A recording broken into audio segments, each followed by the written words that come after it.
সালাম আলাইকুম। শত শত মেসেজ, নাইম ভাই আপনি কোথায়? ইরানের কোনো খবর দিচ্ছেন না, রাশিয়া ইউক্রেন যুদ্ধের খবর দিচ্ছেন না। তো আমি আবারও আজকে থেকে রেগুলার হওয়া ট্রাই করছি আপনাদের জন্য নিউজগুলো করাতে। আর পাশাপাশি আসলে এই কদিন আমি একটু ব্যস্ত আছি। আপনারা অনেকেই জানেন ফেসবুকে আমাদের হ্যালো প্রবাসী 38,000 ফলোয়ার একটা পেজ আছে, বা আমার যে ফেসবুক আইডি বা পেজগুলো আছে নাইম কুরিয়া বা ইলি নাইম, সেখানে আপনারা অনেকেই জানেন বা আমাদের অনেক বিনিয়োগ করে এখানে আছেন। হ্যালো প্রবাসী হাসপাতাল কুমিল্লা জেলার একদম শাসনগাছা থেকে বা রেল স্টেশন থেকে মাত্র 10 থেকে 15 মিনিটের দূরত্বে পালপাড়া ব্রিজের পরে আমরা এই কুমিল্লা জেলার সবচেয়ে বড় বৃহত্তম প্রাইভেট একটা হাসপাতাল করছি, যেখানে 145 শতক জায়গার উপরে আমরা অনেকগুলো প্রবাসী ভাই মিলে।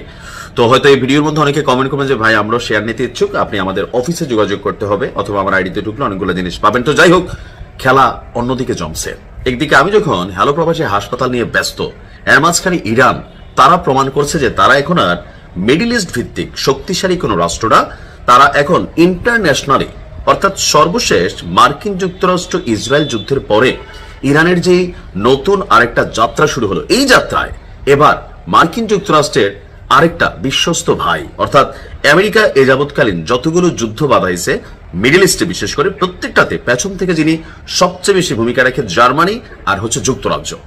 তো অনেকদিন পর ইরান প্রমাণ করছে শুধুমাত্র পারমাণবিক সক্ষমতাতে তারা যে আগাইছে তা না, সাহসের বিষয়টা তো লড়াইয়ে দেখলেন। প্রযুক্তিগতভাবে ইরান কোন জায়গায় গেছে দেখেন।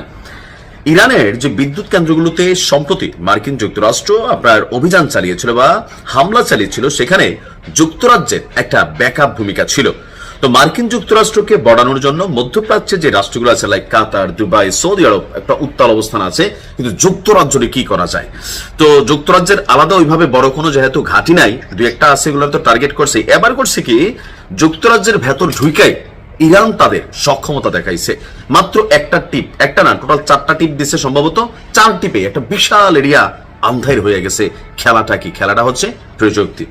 দর্শক, যুক্তরাজ্যের বিদ্যুৎ কেন্দ্রগুলোতে ইরানি যে হ্যাকাররা আছেন তারা আপনার সাইবার হামলা চালিয়েছে, আর এই সাইবার হামলার রেজাল্ট হচ্ছে 4 দিন বন্ধ হয়ে আছে বেশ কিছু ব্রিটিশ বিদ্যুৎ কেন্দ্র। এবং কিভাবে করলো? এই যে ধরেন বাংলাদেশ ব্যাংকের যে রিজার্ভ চুরি হয়েছে, আপনাদের খেয়াল আছে তো কিভাবে বাংলাদেশ ব্যাংকের থেকে বিলিয়নস অফ ডলার লুট হয়ে গেল। যদিও এখানে বাংলাদেশের ব্যাংকের কয়েক ধরনের নামের সংশ্লিষ্টতা ছিল, হয়তো এই সরকার আসছে, এটা আবার ইনভেস্টিগেশন হবে। তবে যুক্তরাজ্যের বিষয়টা কিন্তু ভিন্ন। অর্থাৎ ইরানি হ্যাকাররা একাই ওই দেশের কারো সাহায্য সহযোগিতা ছাড়া নিজেরাই নিজেদের সক্ষমতাটা প্রমাণ করছে।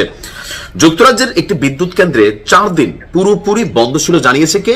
ব্রিটিশ গণমাধ্যম দ্য টেলিগ্রাফ। এবং এটিকে যুক্তরাজ্যের বিদ্যুৎ কেন্দ্রে ইরানি হ্যাকারদের প্রথম সফল সাইবার হামলা বলে গণনা করা হচ্ছে।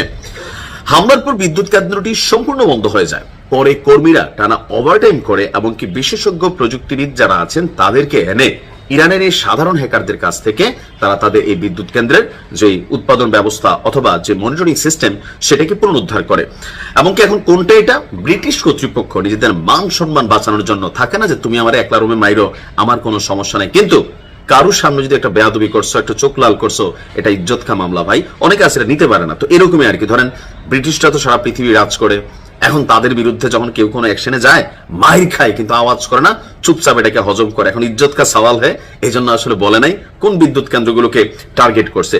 তবে নতুন করে যেটা আশঙ্কা হচ্ছে যে ইরানি হ্যাকাররা সামনের দিনগুলোতে বিদ্যুৎ, এর পরপর পানি, আরো অন্যান্য যে জরুরি পরিষেবাগুলো আছে সেগুলোতে তারা সাইবার হামলা করতে পারে। ব্যাংকিং সেক্টরে, অর্থনীতিতে, স্টক মার্কেটে, ক্রিপ্টোকারেন্সি থেকে শুরু করে প্রযুক্তির দেশগুলোতে প্রযুক্তিতে ভাসে। আর প্রযুক্তির এই যুগে মুহূর্তের মধ্যে আপনার অ্যাকাউন্টে যত টাকা পয়সা আছে এক মুহূর্তে কিন্তু নাই হয়ে যায়, তাই না?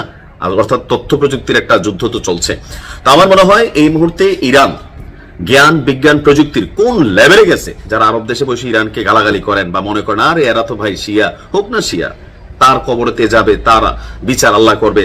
কিন্তু আমেরিকা বা পশ্চিমারা ইরানকে শিয়া মুসলিম হিসেবে গণনা করে কিন্তু ঠাপায় না, তারা ঠাপায় এজ এ কি কারণে বুঝতেই পারছেন। ধন্যবাদ, ভালো থাকুন, আসসালামু আলাইকুম।